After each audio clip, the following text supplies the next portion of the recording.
রাধে রাধে। ওম নমো ভগবতে বাসুদেবায়। ওম নমো ভগবতে বাসুদেবায়। ওম নমো ভগবতে বাসুদেবায়। শ্রীমদ্ভাগবত তৃতীয় স্কন্দ স্থানম সৃষ্টি স্থিতি 63 অধ্যায়। ভগবান কপিলদেব কর্তৃক অশুভ সকাম কর্মের বর্ণনা। শ্লোক 11। বার্তায়াম লিপ্যমানায়াম আরব্ধায়াম পুনঃ পুনঃ লোভাভিভূত নিঃসত্ত্ব পরার্থে কুরুতে স্প্রিয়াম। অনুবাদ: যখন তার জীবিকায় সে ব্যর্থ হয় তখন সে বারবার তার অবস্থার উন্নতি সাধনের চেষ্টা করে, কিন্তু তার সমস্ত চেষ্টায় সে যখন ব্যর্থ হয় এবং বিনষ্ট হয় তখন সে অত্যাধিক লোভের কারণে অন্যের ধন গ্রহণ করে। শ্লোক 12। কুটুম্ব বরণা কল্প মন্দ ভাগ্য বৃথা উদ্যম শ্রেয়াবিহীন কৃপণ দেয়ন শশীতি মুরদীয়।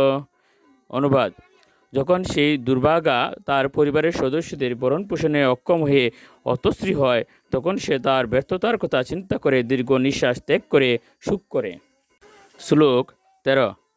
এবং সবর্ণাকল্প তৎকলতাদয়স্তথা নাদিয়ন্তে যথা পূর্বম কিনাশা ইব গুজরম। অনুবাদ: তাদের পালন পোষণে তাকে অসমর্থ দেখে তার পত্নী এবং অন্যান্য আত্মীয়রা তাকে আর আগের মতো সম্মান করে না, ঠিক যেমন নির্দয় কৃষকেরা বৃদ্ধ বলদকে অযত্ন করে। শ্লোক 14। তত্রাইপজাত নির্বেদু ভ্রিয়মান স্বয়ংবত জরায়া উপাত্ত বৈরূপ্য মরণাভিমুখ গৃহে। অনুবাদ: কিন্তু তা সত্ত্বেও সেই মূর্খ সংসার জীবনের প্রতি বিরক্ত হয় না।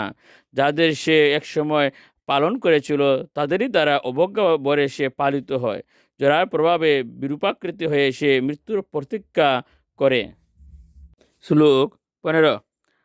আস্তে অবমত্তা উপনস্তম গৃহপাল ইবাহরণ আময়াবি অপ্রদীপ্ত অগ্নি অল্প আহার অল্প প্রচেষ্টিত।